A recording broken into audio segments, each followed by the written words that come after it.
दलित, मुस्लिम, आदिवासी और जितने भी सेकुलर संगठन, जितने भी लोग हैं, वो सब अगर एक हो जाते हैं तो ये 5-7% लोग हम पे राज करते आ रहे हैं सदियों से, वो सब खत्म हो जाएगा। ये हमको मिटा सके ये जमाने की कमी नहीं, हम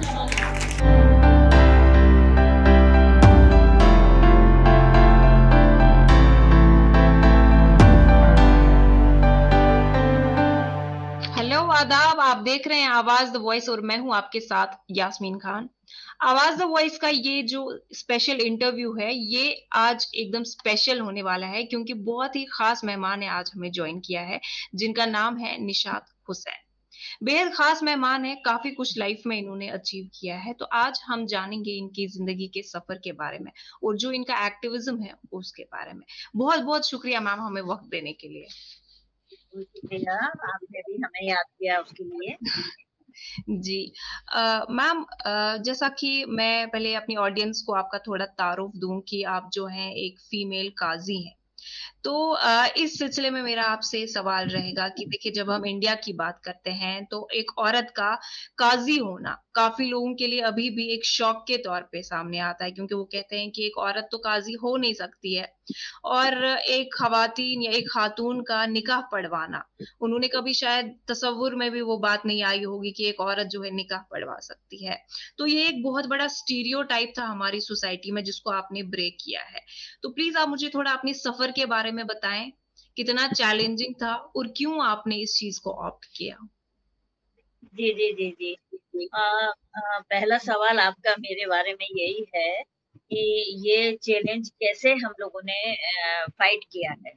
तो सबसे पहले मैं आपको ये बताना चाहूंगी कि अभी तक हम देख रहे हैं कि जितने भी मसाइल हैं, जितने भी मुद्दे हैं, उन सब पे आज तक हमेशा काबिज आदमी रहे हैं, चाहे वो लॉ को लेके हो या और किसी मसले को लेके हो, या कुरान को लेके हो या हदीस को लेके हो। तो ये सारी चीजें वो लोग अपने हाथ में लेकर आए हैं। लेकिन हमने जब कुरान को पढ़ा और समझा और तर्जुमा पढ़ा तो हमें लगा कि हमारे साथ तो ये सब कुछ ठीक नहीं हो रहा है, क्योंकि कुरान और कुछ कह रहा है और जो प्रैक्टिस में है वो कुछ बिल्कुल अलग है। तो हमें क्या करना चाहिए?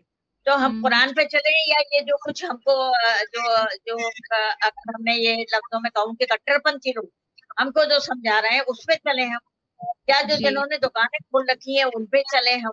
तो हमें क्या करना चाहिए? क्योंकि जो आपने काजी की बात अभी हमसे पूछी है, तो मैं आपको ये बताना चाहूंगी कि कुरान की पहली आयत मुझे ये हुक्म देती है कि आप इल्म हासिल करें। देखिए इकरा बिस्मिल जो है वो हमको ताकीद करती है, उसमें औरत आदमी का बंटवारा नहीं है, पहली बात। दूसरी बात, उन्होंने उस आयत में ना तो रोजे की बात की है, ना नमाज की बात की है, ना फित्रे की, ज़कात की, हज की बात की। उन्होंने कहा इल्म हासिल करें। तो इल्म हासिल करना तो मेरे लिए बुरी बात नहीं है ना, मुझे तो हुक्म है अल्लाह का कि मैं इल्म हासिल करूँ। अब उसमें अगर काजियत की पढ़ाई है तो जितने भी काजी अभी तक बने हैं, वो बाप मर गए तो बेटा बैठ गया, फिर वो मर जाएंगे तो वो और कोई बैठ जाएगा, इस तरह से वो पीढ़ी दर पीढ़ी चल रहा है। तो हमने तो 5 साल स्टडी की है, बाकायदा स्टडी करके हमने इंडियन कॉन्स्टिट्यूशन की भी स्टडी करी और पर्सनल लॉ की भी। इसके हिसाब से पूरी स्टडी हुई है, हमारे एग्जाम में है, हम उसमें पास हुए हैं। और अल्हम्दुलिल्लाह राजस्थान की जो खवातीनों ने दिए 3 टॉप किया हम लोगों ने। वो इस तरह से, और इसके साथ जोड़ा आपने कि आप निकाह कैसे पढ़वाए जी, तो आदमी कैसे निकाह पढ़वाते हैं। अब हमारे लिए ये बहुत सारे सवाल खड़े किए हमारे भाइयों ने, और गाजी भाइयों ने ज्यादा ये सवाल खड़े किए कि ये औरत 12 बजे कैसे जाएगी, ये अगर 1 बजे निकाह होगा तो कैसे जाएंगे। ये व्यवस्था करना मेरा काम है, उनको क्यों फिक्र हो रही है जी। रहा सवाल, आज तक आदमियों के बीच में बैठ के निकाह होता आया है, हम दूल्हा को औरतों में बुला लेंगे, कहाँ दिक्कत आ रही है। भाभी बुला के बात कर सकते हैं। और अल्हम्दुलिल्लाह मेरा ईमान इतना मजबूत है कि मैं आदमियों को बैठ के भी निकाह पढ़वा सकती हूँ। आदमियों को ही खतरा है हमसे, हमें तो आदमियों से कोई खतरा नहीं है। तो मुझे ये लगता है कि मोहम्मद सारी, हालांकि ये कोई लड़ाई का मुद्दा नहीं है, हमारे भाइयों से खिलाफत की बात नहीं है, लेकिन आप हर चीज को तभी के टाइम में जो कुछ हुआ उस सबको खारिज करके आप अपना चला रहे हैं, तो वो तो नहीं चलाने देंगे, ये हम लोगों ने ठान रखा। हाँ जी, देखिए जब हम बोलते हैं काजी, तो काजी अपने आप में मतलब वो शख्स होता है जिसको काफी इल्मियत होती है। तो जब हम देखें काजी के जो फराइज होते हैं काफी वसी हैं, तो मतलब आप आई थिंक मैंने सुना है कि आप कुछ लड़कियों को भी ट्रेन कर रही हैं ताकि वो इल्म हासिल कर सके और काजी के क्या फराइज होते हैं वो सब जान सके। तो उसके बारे में थोड़ा हमें तफसील से बताएं। जी जी जी जी, बहुत अच्छा सवाल है आपका। मैं आगे बोलने वाली थी लेकिन ये मेरे से छूट रहा था। तो आपने पूछा है कि काजी की बहुत बड़ी भूमिका है, अहम किरदार है उनका। आपने देखा होगा कि जब बादशाहों के राज थे और काजी जो होते थे, तो काजी फैसला करते थे, बादशाह फैसला नहीं करते थे। किसी भी तरह का हुक्म होता था या दो लोगों का झगड़ा होता था, यानी इंसाफ की बात काजी करते थे। तो काजी का रोल सिर्फ यही नहीं है कि वो निकाह पढ़ाए। हम जो काम कर रहे हैं, माशरे में तब्दीली ला रहे हैं, माशरे की औरतों को, खवातीन को हम खड़ा कर रहे हैं, हम मजबूत कर रहे हैं, हम कुरान और हदीस को बता रहे हैं कि कुरान में तुम्हारी क्या हैसियत है, ये हम बता रहे हैं। हम लीडरशिप निकाल रहे हैं, हम उनके एजुकेशन की बात कर रहे हैं, हम अच्छे माशरे की बात कर रहे हैं, हम सफाई की बात कर रहे हैं। तो काजी का ये रोल तो हम अदा कर ही रहे हैं ना। अब रहा सवाल निकाह का, ये फिक्र है लोगों को, हमारा क्या किरदार होना चाहिए उसकी फिक्र नहीं है। निकाह कितने पढ़ाती है, तो अल्लाह का शुक्र है कि हमने निकाह भी पढ़ाया है। हमने शिमला में जाके निकाह पढ़ाया है। हमको शिमला में बुलाया गया, वो फॉरेन से कोई खवातीन थी, उन्होंने कहा हम महिला काजी से निकाह पढ़वाएंगे। तो हम लोग शिमला गए, उन्होंने पूरा खर्चा हमारा किया और हम लोग जाके उनका निकाह पढ़वाया अल्हम्दुलिल्लाह। अगर आप चाहेंगे तो वो फोटो भी मैं आपको भेज सकती हूँ। जी जरूर जरूर। तो हमारी भूमिका है, हमारा जो रोल है बहुत बड़ा है, बहुत बड़ा है, उसको भाइयों को समझना पड़ेगा। बिल्कुल बिल्कुल। देखिए जब हम राजस्थान की बात करते हैं तो वहां पे जो ट्रिपल तलाक है उसके जो इम्प्लीकेशंस हैं किसी हद तक शायद वो सही नहीं थे। तो आपने ट्रिपल तलाक के ऊपर भी राजस्थान में कुछ एक्टिविज्म किया था और काफी काम किया था। मैं चाहती हूँ कि हमारी ऑडियंस को उसके बारे में थोड़ी आगाही फराहम करें। जी जी जी जी। अब 3 तलाक का जो मसला है वो भारतीय मुस्लिम महिला आंदोलन ने इसको उठाया था कि तमाम जो हिंदुस्तान की खवातीन की जो ऑर्गेनाइजेशन है उन सबको मिलके एक मंच बना है जिसका नाम हमने, क्योंकि भारतीय पे कुछ लोगों ने कब्जा कर रखा है, तो हमने कहा हम क्यों नहीं भारतीय लगा सकते। अब वो भारतीय लगाने का खामियाजा हमें ये भुगतना पड़ता है कि हमें आरएसएस की औरतें बताया जाता है, हमें बीजेपी की औरतें बताया जाता है। ठीक है, कुछ भी बोले कोई, हम जानते हैं, हमारा दिल जानता है, हमारा खुदा जानता है कि हम क्या हैं। तो भारतीय पे जो कब्जा कर रखा था, एक तो उस कब्जे को हमने अपने आप में लिया कि हम भी भारतीय हैं। तो भारतीय मुस्लिम महिला आंदोलन का एक मंच जो बना है उसने ये तय किया कि बड़े बड़े मसाइल जो हैं उस पे क्या बात करना शुरू करें हम। तो 12 स्टेट में हमारी ऑर्गेनाइजेशन ये काम कर रही है। बम्मा की मैं जयपुर की राजस्थान की कन्वीनर हूँ।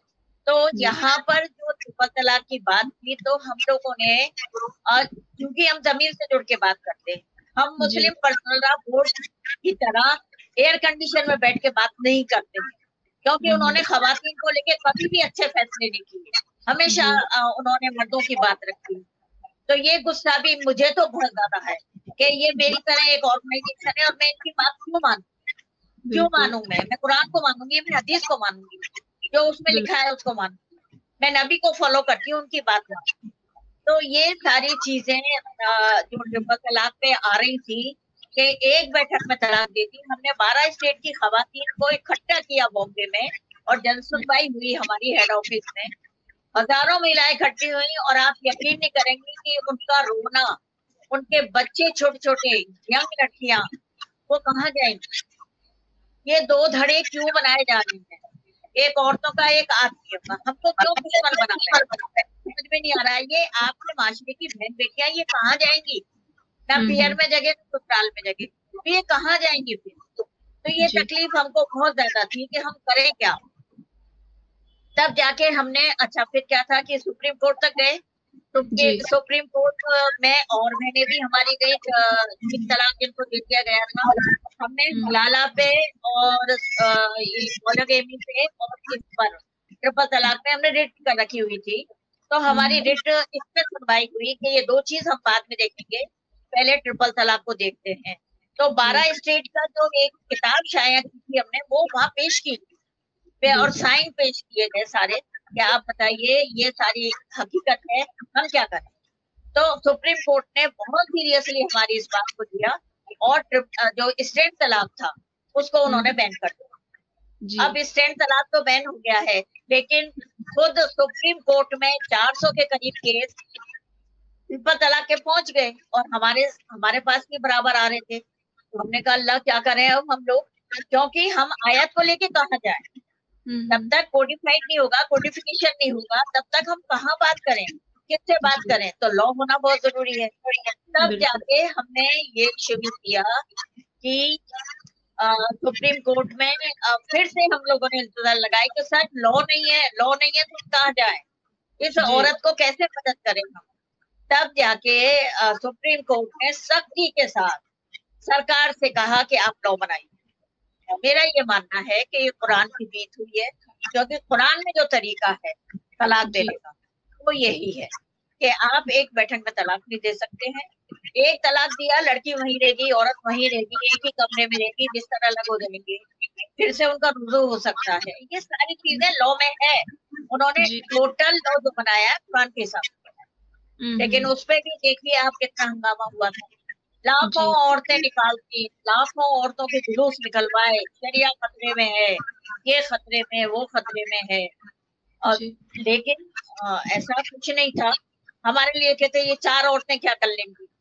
अरे भाई, 4 औरतें कुछ नहीं कर रही हैं, ये तो अल्लाह का हुक्म है, कुरान में लिखा है, वो जीत हो रही है, हमारी जी कोई जीत नहीं। तो जी इस तरह से इसमें मैं खास बात ये कहना चाहूंगी कि मुस्लिम पर्सनल लॉ बोर्ड हमेशा खवातीन को कहता आया है कि घरों में बैठो, बच्चे पालो, बच्चों को संभालो, मियाँ का कहना मानो, उनका हुक्म बजाओ। जी लेकिन जब उन्हें लगा कि हम खतरे में आ रहे हैं, तो जी आपने लाखों औरतों को सड़क पे निकाल दिया, जी उनके कंधे पे बंदूक रख के चलाई आप। जी तो ये दोहरी पॉलिसी नहीं चलने वाली है। अब आपके माशरे की औरतें उस जमाने में पहुंच गई हैं जब हमारी नबी की बीवियां फैसले करती थी, आलिमाएं बिल्कुल थी, पढ़ी लिखी थी, बिजनेसमैन थी। उस वक्त की बात क्यों नहीं करते, ये क्यों नहीं दोहराते हैं। एक तलाक को ये लेके बैठे हैं, हजरत उमर के जमाने में एक तलाक हुआ और वो औरत भी कई बार आपसे आके शिकायत करके गई थी कि मुझे तलाक, मेरा मियाँ बहुत सताता है। जी अब उन्होंने तलाक दे दिया, ये इन्होंने आके कहा कि मुझे आज उन्होंने तलाक दे दिया है। तो आप हजरत उमर बहुत ज्यादा नाराज हुए और उसको 40 कोड़े मारे गए।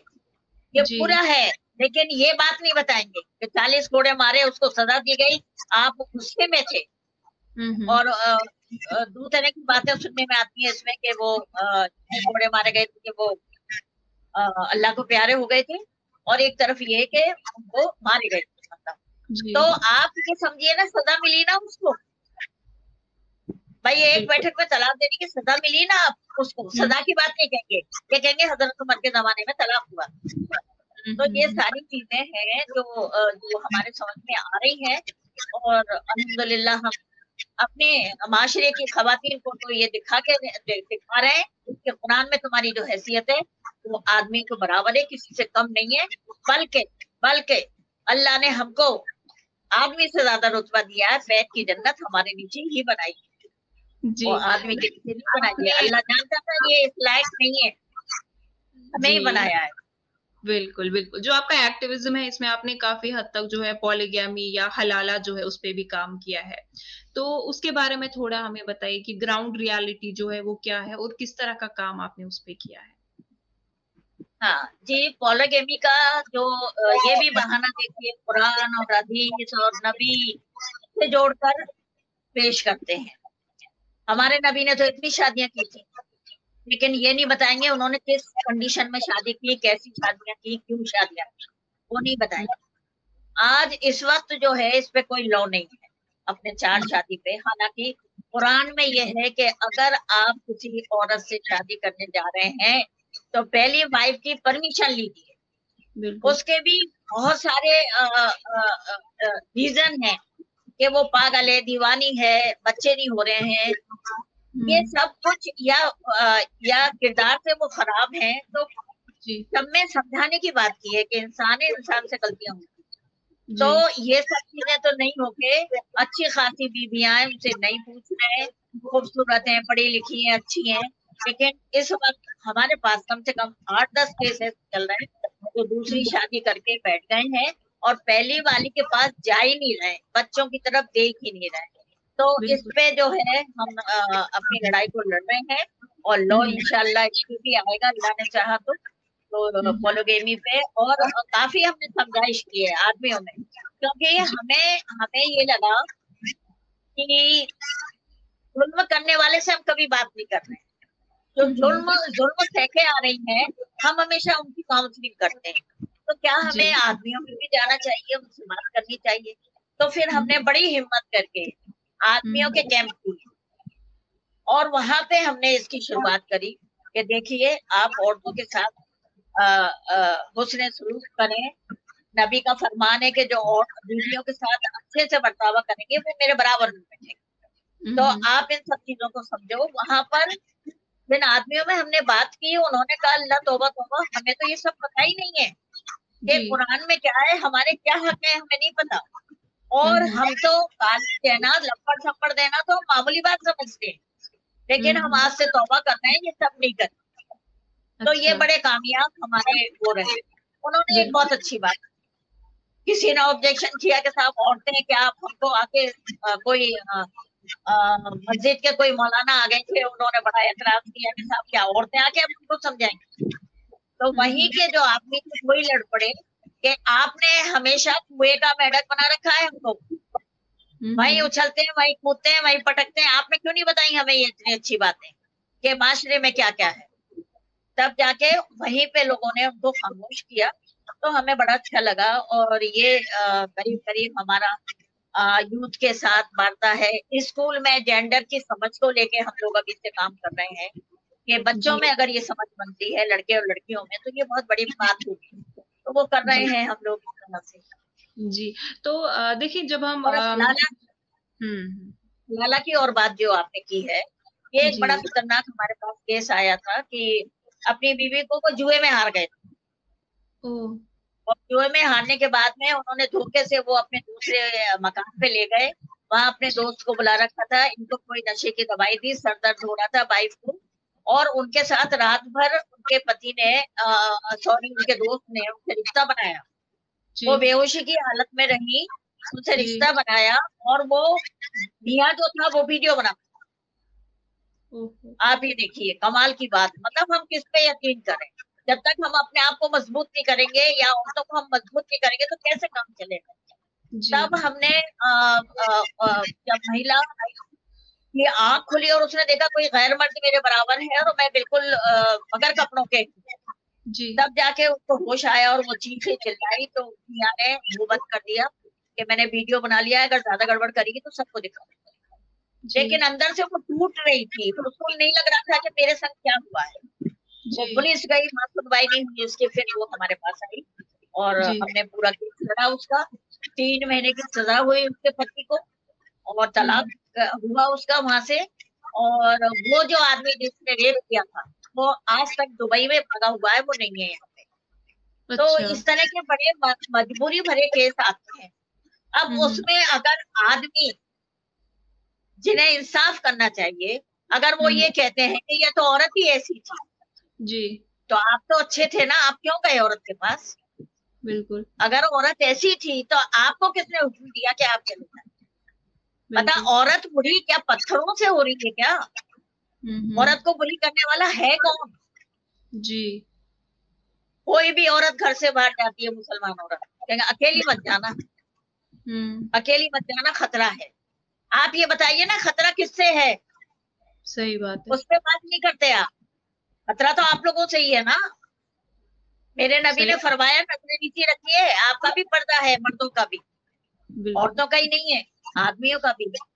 लेकिन बहुत जितना अच्छा ये मजहब है उसका उतना ही मजाक बनवा के इन्होंने रख रखा है।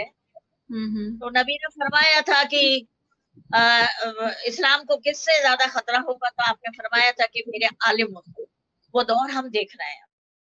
तो हलाला की सारी दुकानें हमने बंद करवा दी।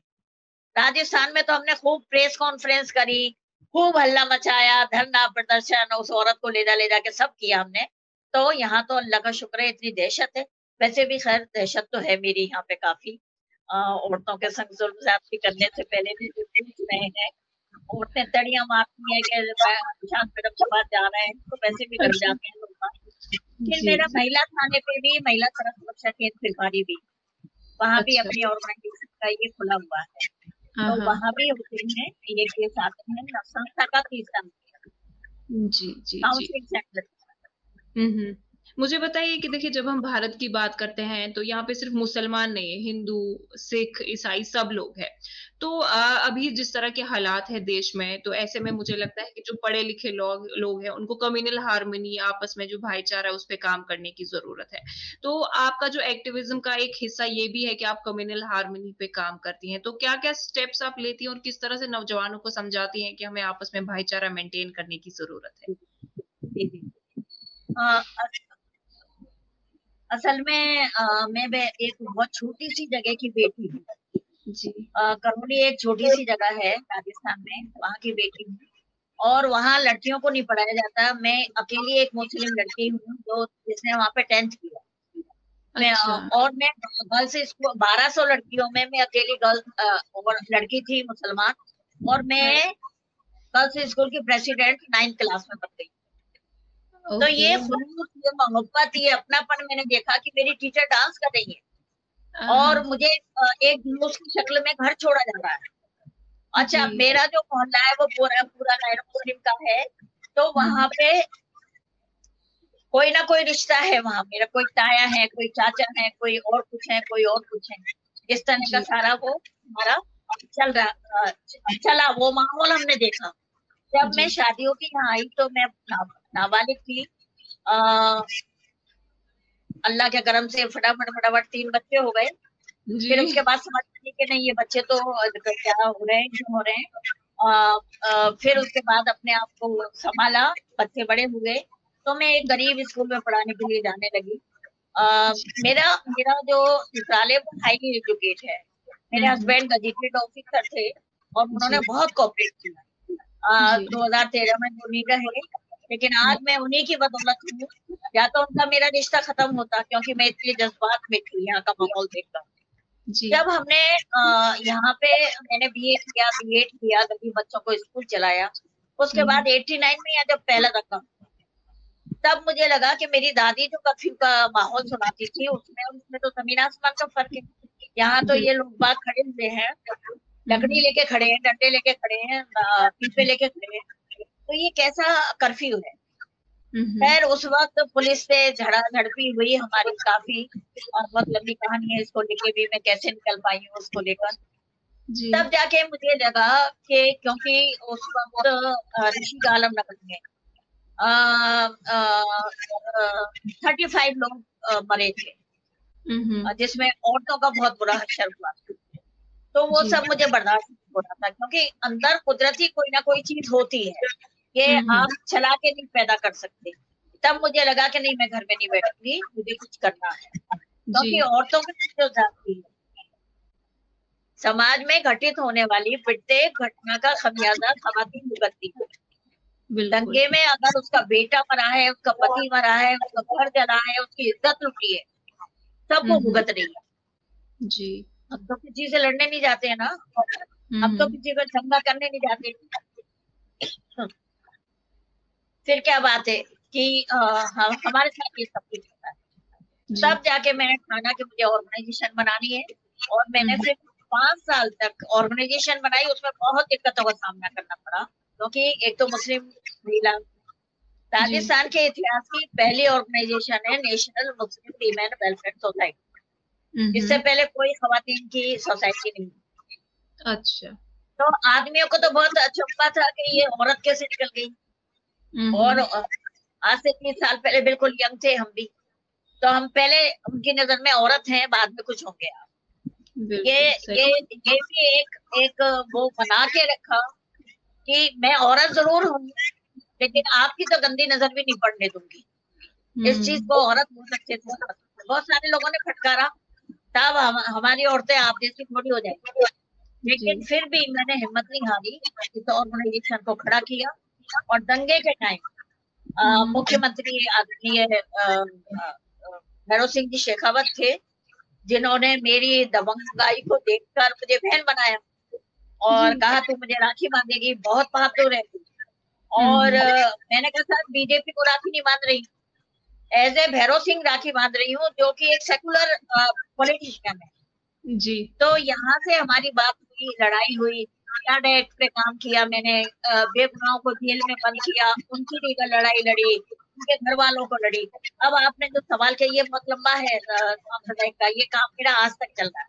जहां भी दंगा हुआ, राजस्थान में, अजमेर में हुआ, भोपालगढ़ में हुआ, टोंक में हुआ, मालपुरा में हुआ, जहां भी हुआ, हमारी पूरी टीम गई और दोनों तरफ के लोगों को एक जानम पे बिठाया। हमने वहां खाने का प्रोग्राम रखा, खाना खिलाया, सबको एक साथ बैठेंगे, खाना खाएंगे तो बहुत अच्छा लगेगा। ऐसा हमको लगा कि एक जानम पे बैठना जरूरी है, तो हम वहां पे बैठे और इस तरह के प्रोग्राम किए और अल्हम्दुलिल्लाह हम एका करके आए। वहां का माहौल आज तक खराब नहीं हुआ है। उसके बाद इतना हमारा कमेटी बनी, वहां पे कमेटियां बनाई वहां और सब काम करके आए। तो इस तरह, और अब जो हमारा काम है वो अभी हाल में जो माहौल बिगड़ा हुआ है, इसको लेके मैं बहुत ज्यादा फिक्रमंद हूं, क्योंकि इस देश की संस्कृति को लेकर, गंगा जमनी तहजीब को लेकर कोई फिक्र नहीं है, कोई फिक्र नहीं है। इस मुल्क को बिटा के रख दिया है। मतलब बाहर के मुल्क हमारी मजाक बना रहे हैं, हमारा क्या हशर हो रहा है हम जानते हैं इस चीज। मैं बहुत बोल्ड महिला हूँ, लेकिन आज मुस्लिम होने के नाते अपना नाम बताने में मैं डरने लग गई हूँ। मैं बस में चलती हूँ तो अपना नाम बताने में डर रही हूँ। किस तरह हमको मारा जा रहा है, ये कोई तरीका नहीं है। इस देश की वफादार कौम को अगर आप इस तरह मारेंगे तो कैसे काम चलेगा? क्या गुनाह हुआ है हमसे? आप दंगों के इतिहास उठा के देखिए, सबसे ज्यादा उनके लोग मरते हैं, सबसे ज्यादा घर उनके जलते हैं, सबसे ज्यादा जेलों में वो ठूसे जाते हैं। मतलब कहीं शराफत नाम की कोई चीज नहीं रही। तो हमें लगा कि हम कैसे बात करें लोगों के बीच में, अब कैसे जाएं। तो हमने ये अभियान चलाया। अभी आपको ये बता दें, ये 3 तरह के चावल है, आपने देखा, ये 3 तरह के चावल है, हरा है, सफेद है और केसरिया है। हमने 26 जनवरी 2022 से इस अभियान को चलाया कि हम घर घर जाते हैं, लोगों से मिलते हैं, पॉलिटिशियन से मिलते हैं, सबसे मिलते हैं, क्योंकि चावल को बहुत शुभ माना जाता है। किसी भी शुभ कार्य के लिए चावल को दिया जाता है। तो हमने कहा कि पीला, ये जो केसरिया और हरा है, इसमें कुछ दूरियां पैदा कर रहे हैं, तो ये दूरियां हम खत्म कर रहे हैं, एक कर रहे हैं हम इसको। और हमने सबको जाके ये कहा है कि संविधान की रक्षा, एकता, भाईचारा, सुरक्षा, आपसी सौहार्द बना के रखना है। इसके लिए हम आपको ये न्योता दे रहे हैं। ये आप हमारा न्योता है, इसको आप आगे लेके जाएंगे और अल्हम्दुलिल्लाह ये पूरे हिंदुस्तान में होता है। 12 स्टेट में गया हमारा, और गांव लोगों ने इतना पसंद आया सबको कि इसको हमने हमारे मुख्यमंत्री को दिया है, हमने सोनिया गांधी जी के जो साहबजादे हैं राहुल गांधी जी को दिया है, उन्हें बहुत पसंद आया ये। और अपनी यात्रा के दौरान उन्होंने इसकी मिसाल दी कि मुस्लिम महिलाएं इस तरह एकता भाईचारे के लिए काम कर रही हैं, और मुझे बहुत अच्छा लगा कि ये हमको करना चाहिए। तो ये इस तरह हम लोगों का ये प्रोग्राम अभी चल रहा है।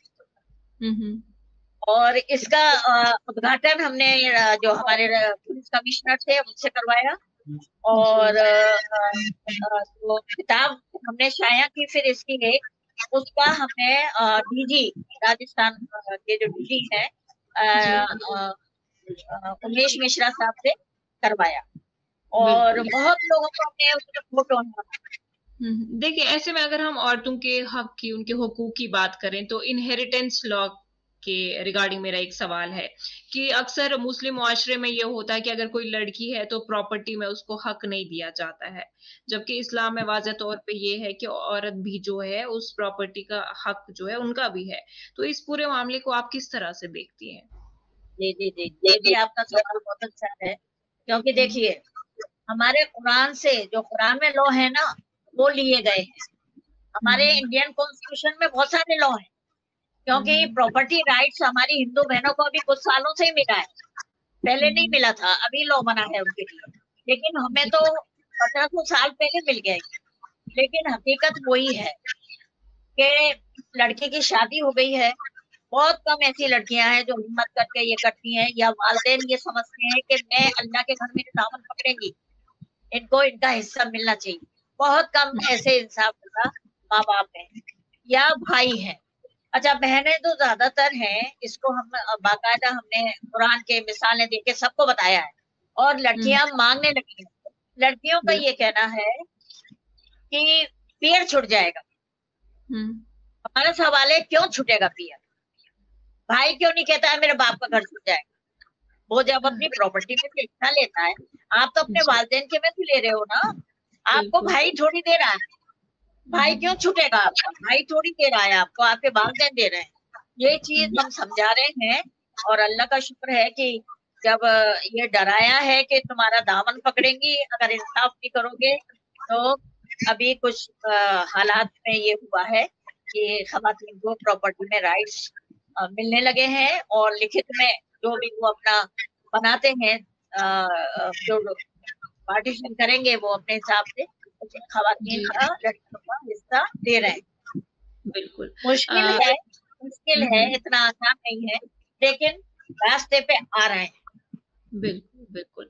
देखिए, आप एक फीमेल काजी हैं, एक एक्टिविस्ट हैं, तो आपने जो काम किया है तो मुझे लगता है आउट ऑफ द बॉक्स काम किया है। काफी लोग ये काम करने की हिम्मत भी नहीं करते। अब इतना बड़ा काम किया है तो जाहिर है कि क्रिटिसिज्म भी मिलता होगा लोगों से, नुक्ताचीनी भी करते होंगे, काफी लोग नाराज होंगे आपसे। तो ये जो पूरा क्रिटिसिज्म है इसको कैसे देखती हैं और किस तरह से संभालती हैं? मैं उन सबका शुक्रिया अदा करती हूँ जिन्होंने मेरा विरोध किया। आप यकीन नहीं मानेंगे कितने पत्थर मारे हैं लोगों ने मुझे बातों के। वैसे तो मैं खाने वाली नहीं हूँ, बातों के पत्थर बहुत मारे, लेकिन मैं उनका शुक्रिया अदा करती हूँ कि उनके ये जो पत्थर थे वो मुझे आगे बढ़ाते चले। अगर वो मेरी तारीफ करते तो शायद मैं कहीं ना कहीं बहक जाती, कहीं ना कहीं फैल जाती, अपने आप को बहुत बड़ा मानने लगती। लेकिन मैंने उनकी सारी उन चीजों को चैलेंज किया कि बहन तुम्हारी हूँ, पीछे हटने वाली नहीं। जब मुझे अवार्ड दिए जाते थे तो चौपड़ पे इस तरह प्रोग्राम होते, अरे साहब कैसी ख्वार महिला है, देखो चौपड़ पे चली गई अवार्ड लेने के लिए। आप मैं बहुत कम लोगों को बताती नहीं हूँ कि 93 मुझे नेशनल यूनिटी अवार्ड मिल गया था। ओके। और जब ये दिल्ली से मेरे पास मैसेज आया और यहाँ पे मेरा बायोडेटा लेने आए, तो 5 स्टार होटल मैंने पहली बार देखा, मुझे वहां बुलाया गया था कि आप अपना सारा डॉक्यूमेंट्स लेके आइए। मैं कुछ भी लेके, मैं मना करने गई थी। मैंने कहा आप मुझे किस बात का अवार्ड दे रहे हैं? मेरे तो आग लग रही है अंदर, दुनिया में आग लगी हुई है। मैंने ऐसा क्या कर दिया 3 साल में? मुझे तो अभी नई हूँ, मैंने तो अभी ऐसा खास नहीं किया, आप मुझे अवार्ड दे रहे हैं। तो वो बड़े गौर से मुझे देखने लगे। वहां 2-3 मीडिया के साथ में बैठे थे। उन्होंने निशाद जी बहुत अच्छा काम करती है साहब, बड़ी दबंग महिला है हमारी, ये है वो है। तो मैंने ये कहा क्या लाई है आप? मैंने कहा सर मैं लाई नहीं हूँ, मैं मना करने आई हूँ, मैंने ऐसा कुछ नहीं किया है, इसलिए मुझे मिले, क्योंकि ये जिम्मेदारी मैं मेरे पे बहुत बड़ा सवाल खड़ा कर। बिल्कुल। वो देखते रहे मेरी तरफ, फिर कहने लगे अरे निशाद जी को देने के लिए लोग हमें 20-20, 25-25 लाख रुपया देने को तैयार, आप मना करने आई हैं। तो अभी तक आपका फाइनल नहीं था, फाइनल हो गया। फिर खैर मैंने लिया। फिर उसके बाद यहाँ का जिला प्रशासन और एक बाढ़ आ जाती है ना अवार्ड देने वालों की, वो शुरू हो गई।